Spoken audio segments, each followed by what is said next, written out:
The little girl stared at the empty lunchbox in her father's hands, pretending not to notice that there was nothing inside. A few tables away, one of the richest women in the city paused in the middle of her busy afternoon, looked at the exhausted single dad sitting alone under a tree, and quietly asked, "Can I sit with you?" She believed she was simply sharing a bench with a stranger. She had no idea that the men before her had secretly been saving her life for years without ever expecting to be known. Before this emotional journey begins, please like this video, comment where you're watching from, share it with someone who believes in kindness, and subscribe to Heartwarming Tales because every act of compassion has the power to change a life forever.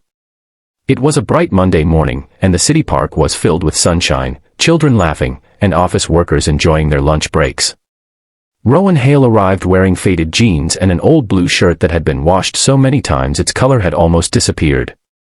His 7-year-old daughter Mira happily chased pigeons while he counted the last few coins in his pocket. Since losing his wife 4 years earlier, Rowan had worked 2 jobs, fixed broken furniture at night, delivered groceries at dawn, and somehow still found time to volunteer at the neighborhood blood donation center every month. Nobody knew that Rowan had an extremely rare blood type. Whenever the hospital received an emergency request, he quietly showed up without asking who needed help. The nurses admired his kindness, but he always smiled and left before anyone could thank him. To him, helping someone survive was reward enough. Across town, billionaire entrepreneur Serena Vale seemed to have everything. She owned skyscrapers, luxury hotels, and technology companies worth billions, yet she carried a hidden burden. Years earlier, a sudden illness had left her dependent on repeated transfusions from anonymous donors with a rare blood type. Her doctors often reminded her that somewhere in the city, strangers she would never meet had given her more tomorrows than money could ever buy. That afternoon, Serena escaped another exhausting business meeting and wandered into the park without security surrounding her. She noticed Rowan carefully pretending he had already eaten so his daughter would finish the only sandwich they had. The quiet sacrifice reminded her of her own late father, who had always hidden his struggles behind a smile. Without thinking about wealth or status, she walked toward the old bench and asked if she could sit there. Rowan nodded politely while Mira happily offered Serena half of her sandwich. The billionaire accepted the tiny piece with tears threatening to appear because no expensive dinner had ever felt so generous. They spent nearly an hour talking about ordinary things. Rowan shared stories about fixing bicycles for neighborhood children and teaching Mira to grow tomatoes in recycled buckets. Serena listened more than she spoke, amazed that someone with so little could carry so much hope. As she prepared to leave, Rowan suddenly received a phone call from the hospital. Another emergency donor was urgently needed. He apologized, picked up his worn backpack, held Myra's hand, and hurried away. Serena watched with curiosity and quietly followed at a distance. Inside the hospital, doctors welcomed Rowan like an old friend. One young nurse smiled and said that if he had not donated so many times over the years, several patients would never have made it home.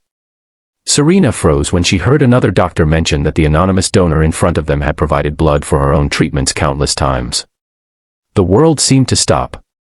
The billionaire who had spent years trying to discover the identity of her mysterious guardian finally realized he was the humble single father who had shared a park bench and accepted nothing in return.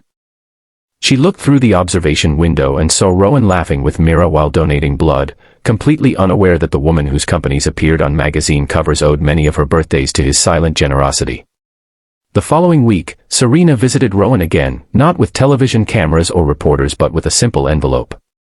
Inside was an offer to become community director of a charitable foundation she planned to build around his philosophy of quiet kindness. The position came with a comfortable salary, flexible hours, education funding for Mira, and enough stability that Rowan would never have to choose between feeding his daughter and helping strangers again. Rowan accepted only after Serena promised that the foundation would help ordinary families instead of celebrating wealthy donors. Within months, hundreds of volunteers joined, food banks expanded, free medical clinics opened, and thousands of lives were touched because one father's compassion had inspired an entire city. Years later, visitors entering the foundation headquarters would notice no giant statue of Serena and no golden sign carrying her name. Instead, they found a simple wooden bench surrounded by flowers with a small plaque that read, "Every miracle begins when one person chooses to sit beside another."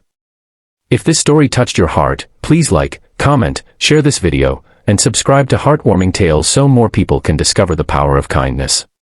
Special request: Comment, kindness always finds its way, if you believe that even the smallest selfless act can return in the most beautiful and unexpected way. As the evening sun painted the city in warm golden light, Rowan held Myra's hand and smiled at the same park where everything had changed. He had never donated blood for recognition or reward, yet life had quietly returned every drop of kindness with hope, friendship, and a future brighter than he had ever imagined. And somewhere nearby, a billionaire remembered that the greatest fortune in the world was never measured in money, but in the hearts we choose to save.